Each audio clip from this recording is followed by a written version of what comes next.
অসময়ে পেপার পড়ছে, তাড়াতাড়ি করুন, যেতে হবে না?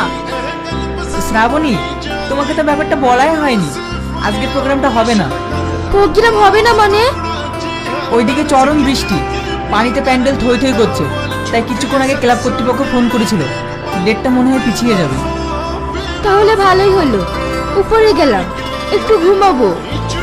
কেন, আমার কাছে একটু বসা যায় না? কাল সারা রাত প্রোগ্রাম করেছি তো, তাই চোখটা একটু ঢোল ঢোল করছি। আমিও তো ঘুমাইনি, কই আমার তো ঘুম আসছে না, এই চোখে শুধু তোমাকেই দেখি।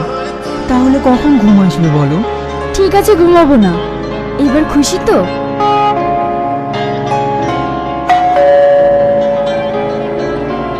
শ্রাবণী, দেখো তো কে এসেছে। তুমি যাও, আমি যেতে পারবো না। ঠিক আছে।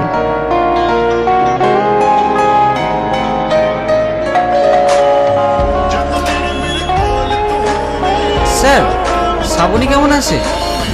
ও ভালো আছে, কিন্তু তুমি এমন দিনই এলে, ও বাড়িতে নেই। মায়াপুরে একটা প্রোগ্রাম আছে, ওখানেই গেছে। আমিও এক্ষুনি বেরাবো। এক কাজ করো, তুমি অন্যদিন এসো। আমি যেই দিনে আসি